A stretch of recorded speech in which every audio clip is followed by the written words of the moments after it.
Hi friends, welcome back. क्या गंभीर ने कॉन्कशन रूल का गलत फायदा उठाया? इंडिया वर्सेस इंग्लैंड, ये क्या चल रहा है? चलो देखें कौन सा रूल है और उसका कैसे गलत फायदा उठाया, पता करना पड़ेगा। तो वीडियो शुरू करते हैं। वीडियो शुरू करने से पहले अगर आप चैनल पर नए हो और आपने अभी तक सब्सक्राइब नहीं किया तो जल्दी से पहले सब्सक्राइब के बटन और बेल आइकन को क्लिक कर लो ताकि आपको हमारे सारे न्यू वीडियोस के नोटिफिकेशन मिल जाएं जैसे हम अपलोड करें। अगर आपको वीडियो पसंद आता है प्लीज लाइक एंड शेयर। चलिए शुरू करते हैं। और दूसरे दो चैनल्स उनको भी सब्सक्राइब कर लेना, लिंक्स है डिस्क्रिप्शन बॉक्स में, वहां पे भी आपके रिक्वेस्टेड वीडियोस आ रहे हैं। क्या पुणे में गंभीर ने इंग्लैंड को दिन दहाड़े रात दहाड़े लूट लिया? क्या बात कर रहे हैं? नमस्कार, मैं रौनक रणतंत्र देख रहे हैं आप। शिवम दुबे और हार्दिक पांड्या ने कल क्या कमाल की बैटिंग करी है। अच्छा वाह। शिवम दुबे तो आखिरी तक खेल कर गए हैं, लेकिन 20वें ओवर की चौथी गेंद उनके हेलमेट में लगी। और जैसा कि आपने देखा होगा कि जब सर पर गेंद लगती है तो कंकशन प्रोटोकॉल के तहत एक डॉक्टर बाहर आता ही है। डॉक्टर आया, उसने देखा शिवम दुबे ने खेलना जारी रखा, लेकिन जब भारतीय गेंदबाजी का टाइम आया तो उस वक्त ये खबर आई कि शिवम दुबे को कंकशन हुआ है और इस वजह से उनके रिप्लेसमेंट के तौर पर हर्षित राणा टीम में शामिल हो गए। बटलर इस फैसले से नाराज दिखाई दिए। यहां पर थोड़ा सा आपको मैं रूल बता देता हूं कि अगर क्रिकेट में आपके पैर में, घुटने में, हाथ में, पेट में, पीठ में चोट लग जाती है जिसकी वजह से आप नहीं खेल पाते तो आपकी जगह पर जो प्लेयर आएगा वो खाली फील्डिंग करेगा। लेकिन अगर आपके सर पर चोट लगती है यानी कंकशन होता है तो ऐसे केस में जो सब्स्टिट्यूट आता है वो बॉलिंग बैटिंग करने के लिए एलिजिबल होता है। एक और बड़ा कंकशन रूल ये है कि रिप्लेसमेंट हमेशा लाइक टू लाइक होगा, यानी जिस नेचर का खिलाड़ी कंकशन की वजह से बाहर गया है अंदर में वही आएगा। अब यहाँ पर दो कंट्रोवर्सी हुई है। पहला ये कि अगर कंकशन हो गया था तो शिवम दुबे ने बाकी की दो गेंद क्यों खेली, ये वाली कंट्रोवर्सी बकवास है, क्योंकि कंकशन कई बार आपको देर से पता चलता है, ये ठीक उसी वक्त नहीं आता। यहाँ पर जबरदस्ती की कंट्रोवर्सी क्रिएट किया जाना ठीक नहीं है। लेकिन लाइक टू लाइक रिप्लेसमेंट वाली बात पर शिवम दुबे की जगह हर्षित राणा का आना मेरे गले से भी नीचे नहीं उतर रहा। अच्छा, ऐसा है ना कि एंटी नेशनल मत बोलना, हम सभी यहाँ पर इंडियन क्रिकेट टीम के फैन हैं, लेकिन आप खुद बताओ शिवम दुबे जो कि एक बैटिंग ऑलराउंडर है, उनकी लाइक टू लाइक रिप्लेसमेंट हर्षित राणा कैसे हो गए? शिवम दुबे को आखिरी बार आपने कब 140 किलोमीटर प्रति घंटे की रफ्तार से गेंदबाजी करते देखा था, बताओ।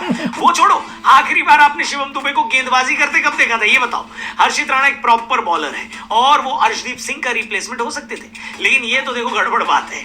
टीम में कोई और नहीं होता तो मैं फिर भी मान लेता कि हर्षित राणा को बुला लिया गया, लेकिन शिवम दुबे का like to like replacement Ramandeep Singh team में मौजूद थे। इसके बावजूद गंभीर भैया खेल गए और इंग्लैंड को पेल गए। आपके हिसाब से क्या ये बात सही थी? कमेंट करके बताना और क्रिकेट फैन की तरह बताना। अगर हमारे साथ ये हुआ होता तो क्या हम ऐसे चुप बैठे होते? तब तक मैं आपको कल हुए मैच की पूरी रिपोर्ट दे देता हूं, ठीक है।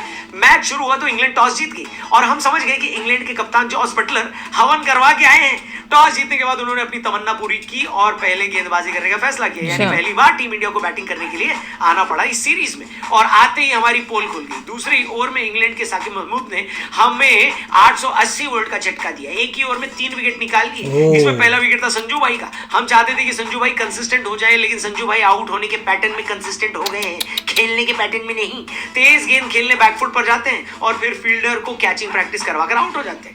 दूसरा विकेट था तिलक वर्मा का, जिनकी इतनी ज्यादा तारीफ हो गई कि उनको हेलमेट पर नींबू मिर्ची बांध कर आना चाहिए क्योंकि नजर लग गई है। और तीसरा विकेट था कैप्टन सूर्य कुमार यादव का, जिनको अखबार में खोया पाया विभाग में एडवर्टीजमेंट दे देनी चाहिए कि उनकी फॉर्म जहां कहीं भी खो गई हो वापस आ जाए, कोई कुछ नहीं कहेगा। साकिब महमूद के इस ओवर की वजह से हमारा सारा प्लान ऊपर नीचे हो गया। रिंकू सिंह और अभिषेक शर्मा ने थोड़ा संभालने की कोशिश करी, लेकिन 10 ओवर के आसपास 80 रन बनाने तक हमारी आधी टीम पवेलियन में पहुंच चुकी थी। लेकिन यहां से शुरू हुआ हार्दिक पांड्या शो। कुछ दिनों पहले सोशल मीडिया पर यह डिबेट चल रही थी कि इंडिया के लिए टी20 में सबसे बड़ा प्लेयर कौन है। ऑप्शन दिया गया सूर्य कुमार यादव, जसप्रीत बुमराह या हार्दिक पांड्या। मेरा क्लियर वोट हार्दिक पांड्या को था, क्योंकि वो दो काम एक साथ करते हैं और दो में से एक यानी बल्लेबाजी उन्होंने ऐसी कर डाली कि खड़े होकर सैल्यूट करने का मन किया।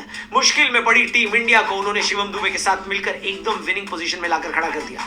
दोनों के बीच 87 रन की पार्टनरशिप हो गई। मार मार के इंग्लैंड वालों की टुई सुझा दी इन लोगों ने। दोनों ने अपनी अपनी हाफ सेंचुरी पूरी करी और 20 ओवर के बाद टीम इंडिया 181 बनाने में कामयाब हो गई। बोले तो दोनों भाई दोनों तबाही, ये बड़ी अच्छी बात है। जवाब में इंग्लैंड वालों ने ऐसी शुरुआत करी जैसे 1947 में भगाने का बदला ले रहे हो हमसे। डकेट और सॉल्ट ने इंग्लैंड को एक्सप्रेस शुरुआत दी। पावर प्ले में 10 रन प्रति ओवर से भी तेज रन बनाए, लेकिन फिर बिश्नोई समाज के एक और लड़के ने जिम्मेदारी ली। इस बार लड़के का नाम रवि निकला और इंडिया को विकेट लेकर दिया उसने। यार यहाँ पे खैर आगे बढ़ते हैं। यहीं से भाई साहब इंग्लैंड की टीम बिखरना शुरू हो गई और यहीं पर गंभीर भाई खेल गए। कंकशन सब्स्टिट्यूट के रूप में आए हर्षित राणा ने इंग्लैंड वालों से माफी मंगवा ही ली। इंग्लैंड वालों का शिवम दुबे को बाउंसर मारना भारी पड़ गया। एक हैरी ब्रूक थे जिनको शायद पुणे में पोल्यूशन नहीं मिला, इसलिए उन्होंने हाफ सेंचुरी लगा दी। लेकिन हर्षित राणा के आगे कोई बोल सकता है क्या? हर्षित भाई ने कंकशन वाले रूल का फुल फायदा उठाया और गंभीर तक को खुश करके चले गए। एक वक्त पर बड़े आराम से टारगेट चेज करने वाली इंग्लैंड 166 पर क्या हो गई राहुल जी? खत्म। और इंडिया को 15 रन से जीत हासिल हुई। इसी के साथ टीम इंडिया ये सीरीज जीत गई है और घर पर लगातार 17वीं T20 सीरीज हमने जीती है। लेकिन बड़ा सवाल अभी भी यही है कि क्या इंडिया की तरफ से, गंभीर की तरफ से, हम सब की तरफ से चीटिंग हुई है क्या? जो भी आपको लगता है कमेंट करके बताना। क्या बटलर का गुस्सा जायज है? ऐसा होना चाहिए था या नहीं? आप जो भी सोचते हो कमेंट करना। चैनल को भी सब्सक्राइब करके जाना। फेसबुक पे देखे तो पेज को जरूर लाइक करना। और जाने से पहले डिस्क्रिप्शन में हमने अपने पॉडकास्ट चैनल का लिंक दिया है। जी हाँ, अंपायर अनिल चौधरी जी हो या गौतम गंभीर के coach Sanjay Bharadwaj sir, cricket के बारे में, टीम इंडिया के बारे में, टीम इंडिया के खिलाड़ियों के बारे में, कोच के बारे में बहुत सारी इंटरेस्टिंग बातें हुई हैं। आप जाकर उस चैनल को सब्सक्राइब करना और वहां पे पॉडकास्ट जरूर देखना। मिलते हैं आपसे कल, तब तक के लिए बाय बाय। भैया मेरा तो पहले क्वेश्चन है कि अगर हमारी टीम से जब ये लोग आए हैं बॉलिंग करने, फील्डिंग का हमारा टाइम था, जब हमने अपना सब्स्टिट्यूट या जो भी बोलना चाहते हो उसको भेजा, तो इनको दिखा नहीं था इंग्लैंड की टीम को कि कौन आ रहा है? तो तब क्यों नहीं ऑब्जेक्शन क्रिएट की थी? फिर जब वो बॉलिंग करने लगा उससे पहले क्यों नहीं ऑब्जेक्शन क्रिएट की थी? ऑब्जेक्शन तब शुरू हुई जब देखा कि इसने आके जो है हमारे ही टीम का तो बैंड बजा दिया है, तब इनको ऑब्जेक्शन याद आई थी। इतनी नॉलेज नहीं थी कि लाइक रिप्लेसमेंट क्या होता है। उन्होंने स्टैट नहीं देख रखे होंगे, उनको इतनी इंटेलिजेंस। तो देखो ना, जब तुमको पता चलता है, जैसे इन्फॉर्मेशन आती है, जैसे ही पता चलता है कौन बंदा आ रहा है, तो उसको जल्दी से स्टडी करो। तुम्हारे पास कोई तो बंदा होगा जिसको पता होगा। इतने तो इग्नोरेंट टीम हो नहीं सकती। जल्दी नहीं डिसाइड कर पाए, बाद में पता लगा होगा। जब हारे, बटलर को पता होगा, हारने के बाद कोशिश की होगी। नहीं, पहले बटलर को पता चल गया था, पता नहीं, मुझे तो लगता है बाद में ऑब्जेक्शन किया है। और एम्पायर्स और जो बाकी बैठे होते हैं मैच को करते हैं, तो उनको नहीं देखना चाहिए। उनको जब वो बताते हैं, आप पहले ही बताते हो ना कि भैया ये हो गया, अब हमारी इस बंदे की जगह ये वाला बंदा आ रहा है।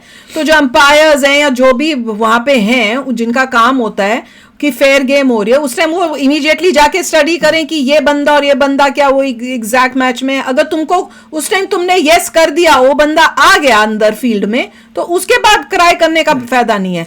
अंदर आने से पहले तुम करो ऑब्जेक्शन। मगर देखिए, अच्छा रूल बना रखा है कॉन्कशन का, बहुत डेंजरस चीज है। अगर आप अमेरिकन फुटबॉल देखें तो वहाँ 80% ऑफ लोग जो है उनको कॉन्कशन होता है। 80% लोगों को, जो खेलने वाले प्रोफेशनल्स, अपनी ओल्ड एज में बड़ी प्रॉब्लम आती है, मेमोरी लॉस, ये प्रॉब्लम वो प्रॉब्लम, बहुत ही दर्दनाक होता है ड्यू टू कॉन्कशन। उसके वजह से कई लोग जो हैं अपने बच्चों को भी आजकल नहीं भेज रहे अमेरिकन फुटबॉल खेलने के लिए, क्योंकि कॉन्कशन है, आपका भेजा चले जाता है। तो अच्छा था, जो फ़ायदा उठाते, यही गेम होती है। आपने जो भी किया, डिसाइड किया, अगले बंदे ने ऑब्जेक्शन नहीं की तो उसकी प्रॉब्लम है, आगे चलते गए। बिल्कुल। मगर 3 बंदे फर्स्ट ओवर में आउट हो गए, वो बड़ा डेंजरस था। स्पेशली जो कैप्टन है Surya, right, that was very serious. तो उसका देखना चाहिए कि ये रिपीट ना हो। और जैसे बोल रहे हैं कौन से भाई साहब जो कंसिस्टेंसी कर रहे हैं अब खराब खेलने में सोते, तो वो तो देखना चाहिए उनको।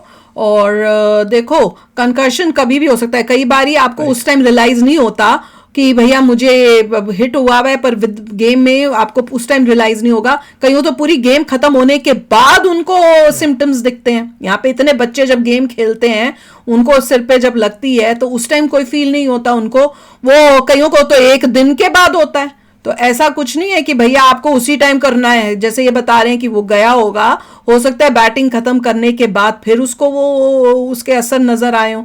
तो ऐसा नहीं होता कि भैया उसी टाइम आपको बताना पड़ेगा, क्योंकि कंकर्शन का इफेक्ट जो होता है, उसका असर जब सर पे कोई चोट लगती है, उसका किसी को उसी टाइम हो जाएगा, किसी को कुछ घंटों बाद होगा, किसी को अगले दिन हो जाएगा। तो हर के अलग अलग होते हैं। किसी को ओल्ड एज में होगा, हाँ, किसी को ओल्ड एज में होता है, इतने सालों बाद हो जाता है। तो चलो यार, अभी शेयर करना अपने थॉट्स। चलते हैं, मिलेंगे नेक्स्ट वीडियो में बहुत ही जल्द। Till then take care and bye bye. तो अगर आप मेरे इस चैनल पे नए हो तो जल्दी से सब्सक्राइब के बटन को हिट करो और बेल आइकन को क्लिक करो, ताकि आपको मेरा जब नया वीडियो मैं लगाऊं, आपको उसके बारे में जल्दी से पता चल जाए।